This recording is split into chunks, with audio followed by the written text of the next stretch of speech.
Top Shot, a picture taken on October 17, 2016 shows an employee walking behind a glass wall with machine coding symbols at the headquarters of Internet security giant Kaspersky in Moscow. AFP, Kirill Kudryavtsev, to go with AFP story by Thibaut Marchand. Photo credit should read Kirill Kudryavtsev, AFP, Getty Images. The U.S. government on Wednesday plans to ban the use of a Russian brand of security software by federal agencies amid concerns the company has ties to state-sponsored cyber espionage activities. According to U.S.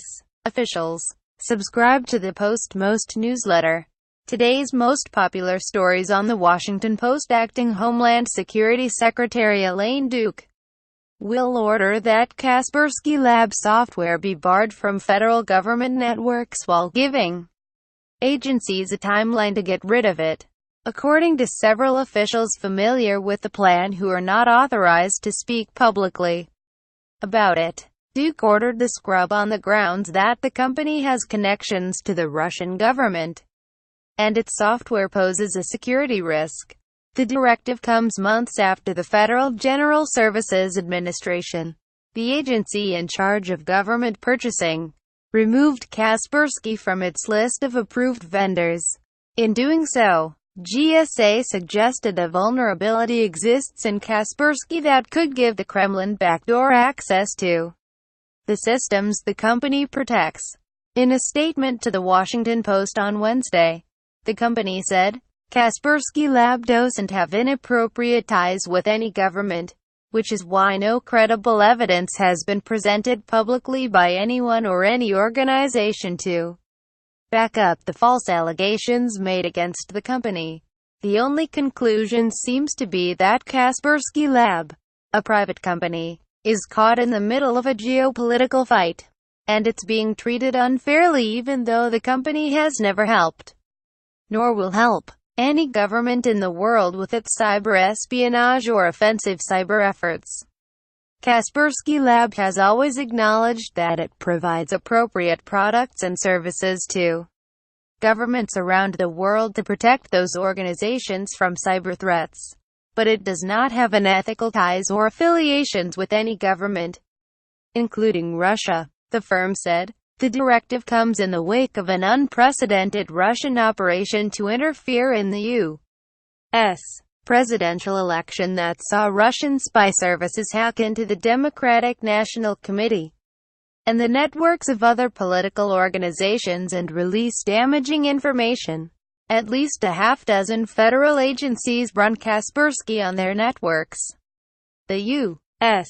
official said, although there may be other networks where an agency's chief information security officer, the official ultimately responsible for systems security, might not be aware it is being used. The U.S.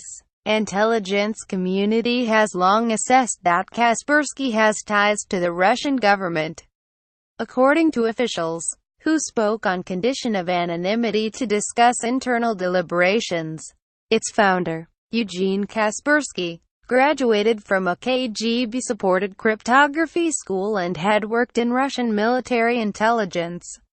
In recent months, concern has mounted inside the government about the potential for Kaspersky software to be used to gather information for the Russian secret services. Officials said. Richard Leggett, former National Security Agency deputy director, hailed the move. Speaking on the sidelines of the Billington Cybersecurity Summit in Washington Wednesday, he noted that by Kaspersky, like other Russian companies, is bound to comply with the directive of Russian state security services by law, to share with them information from their servers. Concerns about Kaspersky software had been brewing for years, according to one former official who told the Post that some congressional staffers were warned by federal law enforcement officials as early as November 2015 not to meet with employees from Kaspersky over concerns of electronic surveillance. When GSA announced its July decision, it underscored its mission was to ensure the integrity and security of U.S. government systems and networks, and that Kaspersky was delisted after review and careful consideration. The action removed the company from the list of products approved for purchase on federal systems, and at discounted prices for state governments. The directive will also put pressure on state and local governments that use Kaspersky's products. Many had been left to speculate about the risks of sticking with the company or abandoning taxpayer-funded contracts, sometimes at great cost. In July, the Post found several state or local agencies that used Kaspersky's antivirus or security software had purchased or supported this software within the last 2 years.